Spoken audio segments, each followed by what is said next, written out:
hasta que se defina su situación procesal, Luis. Es una decisión que se tomó hoy y se va a comunicar en las próximas horas. Bueno, hablemos un poco de economía. Está aquí Ignacio Bongiovanni, y economista, y la diputada nacional Juliana Santillán. ¿Tenemos disparador o arrancamos directamente con el tema de la inflación? Hoy habló el presidente del Banco Central sobre la inflación de agosto. El doctor Bausili, ponelo, por favor. Nosotros lo que observamos en el segundo trimestre es que las presiones que habíamos visto en el primer trimestre, que habíamos caracterizado como temporarias, de hecho resultaron ser temporarias y dejaron de ejercer presión en el segundo trimestre. Entonces vemos una marcada reducción en la tasa de inflación en abril, mayo, junio, comparado con el periodo que fue desde octubre a marzo.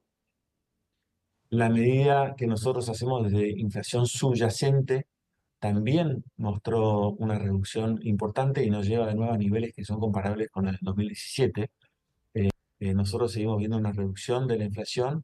Analistas que están publicando mediciones de alta frecuencia para agosto son bastante auspiciosos a que pareciera que vamos a tener una tasa de inflación obviamente menor a la de julio, que tuvo factores transitorios. O sea, se va a profundizar o acelerar la baja de la inflación, Bongiovanni, lo que no significa que se expande el crecimiento o que se dinamice la economía, ¿o sí? No, a ver, siempre que la inflación se mantenga estable, o mejor dicho, baje, porque por más que tengamos, nos dio... la inflación al consumidor está en torno al 2%, ahora salió la del mayorista, 0,8%. Esto es bueno, la tendencia siempre es que baje. Hay países que tienen inflación de 2, 3% al año, ¿no? Estamos hablando de esa inflación en un mes. Ahora, ¿eso ayuda a qué? A mejorar el salario real, porque si la inflación estuviera subiendo, pero los salarios no, bueno, eso obviamente que te hace polvo el tema del salario. ¿Por qué no mejora el poder adquisitivo?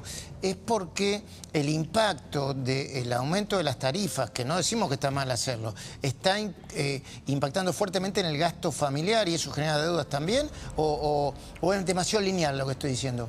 Bueno, es totalmente así. O sea, vos tenés que pensar que Milei lo que hizo fue retirando subsidios de las tarifas. Que esos subsidios antes eran dados con emisión monetaria y por eso llegamos a tener el 200 y pico % de inflación que te comentaba de Massa. Gente también, y me agrego esto, porque ¿cuál era la foto? Era gente. Si vos querés acordarte de una foto, cerrá los ojos y acordate de electrodependientes que estaban esperando que volviera la luz porque estaba el país buscando grupos electrógenos y otras cosas por el estilo. Perdón, dale. Porque te genera desabastecimiento, porque justamente nadie va a querer invertir en un sector donde el Estado está subsidiando con emisión monetaria buena parte del costo, hasta el 80% llegaron a subsidiar. Entonces digo, eso es un delirio, pero vos ponete a pensar en un laburante que de golpe agarra y le empiezan a aumentar las tarifas, pero su salario sigue bastante estable, bueno, está gastando capaz menos en supermercado porque lo tiene que gastar en tarifas. Ahora, yo lo que siempre también comento, obviamente tenemos que ir hacia una mejora en los salarios, pero el tema del salario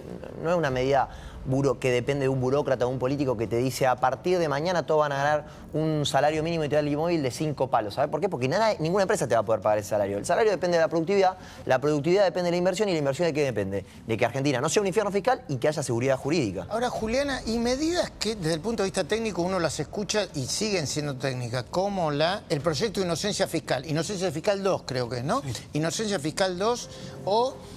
la reforma de la Carta Orgánica del Banco Central. ¿A qué apuntan? ¿Apuntan a bajar la inflación? ¿Apuntan al crecimiento? ¿A qué apuntan, Juliana? Bueno, inocencia fiscal, Luis, como dijiste, es fundamental aprobarlo como ley porque tiene mayores certezas para el contribuyente esto. Y no hay que tratarlo como sospechoso al contribuyente y hay que dejar de asfixiar al que quiere producir. Necesitamos un cambio de paradigma que garantice la presunción de inocencia para dar seguridad jurídica a las pymes, a los comerciantes y a los emprendedores. Esta norma, Luis, frena las persecuciones arbitrarias por menos errores formales, porque te define la diferencia entre el evasor y la persona que no pudo cumplir con un pago. Hay que perder el miedo para empezar a generar que se empiece a proyectar, digamos, la sacada de dinero del colchón, la traída del dinero del exterior a la Argentina.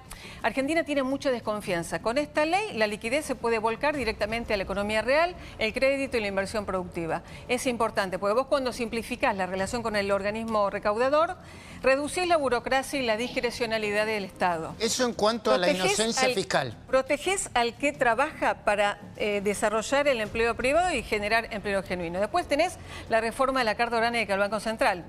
Aprobar esta reforma es el paso definitivo para blindar el bolsillo de los argentinos y terminar con inflación de raíz. No, me gustaría... Este proyecto es un mandato único e innegociable para la entidad. ¿Cuál?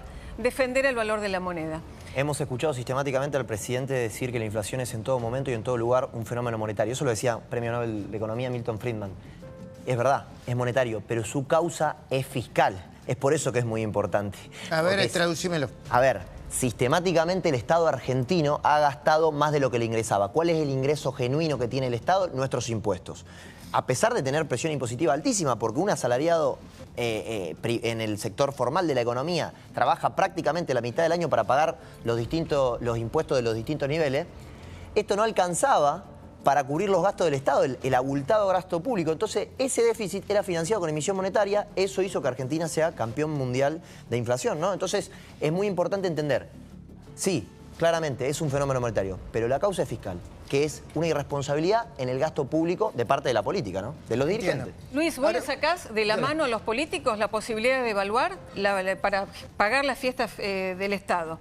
Vos tenés que generar transparencia, por eso la previsibilidad genera la suba, digamos, que se deje de generar la suba constante de los precios y demás. El peso fuerte es certidumbre para invertir, se puede ahorrar sin miedo, se puede generar el valor del salario, nuevamente, como dijo recién el analista. No podemos dejar que se siga saqueando con el impuesto inflacionario a todos los argentinos. Muy bien, perdón, tengo que volver de manera urgente al caso Cerimedio porque hay información de último momento. Dale.